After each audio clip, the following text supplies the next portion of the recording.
صل على محمد النبی الأمی وعلى آلہ وسلم تسلیما۔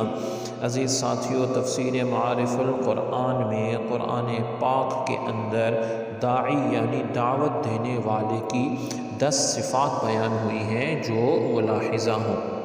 نمبر 1 ہے فَلِذَلِكَ فَادْعُوا، تو آپ اسی کی طرف برابر بلاتے رہنا۔ دوسری ہے وَاسْتَقِمْ كَمَا أُمِرْتَ، اور جس طرح آپ کو حکم ہوا ہے اس پر مستقیم رہنے یعنی استقامت اختیار کرنا۔ تیسری ہے وَلَا تَتَّبِعْ أَهْوَاءَهُمْ، اور ان کے فاسد یعنی فضول خواہشوں کی پیروی نہ کرنا۔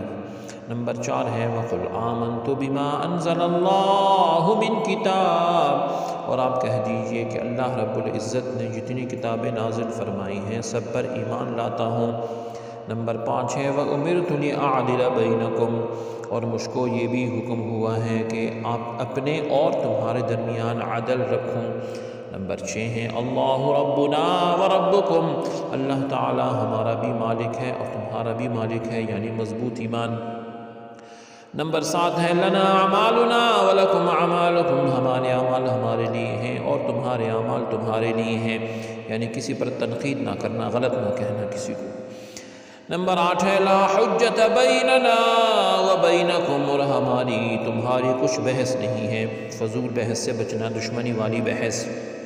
نمبر 9 ہے اللہ یجمع بیننا، اللہ تعالی ہم سب کو جمع کرے گا، یعنی ہر چیز کا رزلٹ اور نتیجہ اللہ پر چھوڑنا۔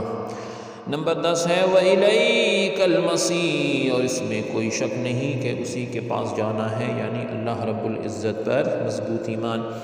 حافظ ابن کثیر رحمۃ اللہ تعالی علیہ نے فرمایا کہ یہ 10 مستقل جملوں پر مشتمل ہے یہ آیت، اور ہر جملہ خاص احکام پر مشتمل ہے، گویا اس میں احکام کی 10 فصلیں مذکور ہیں۔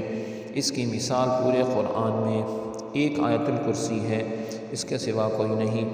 آیت الکرسی میں بھی 10 احکام کی 10 فصلیں یعنی باب ذکر کیے گئے ہیں۔ سبحان ربک رب العزت عما یصفون۔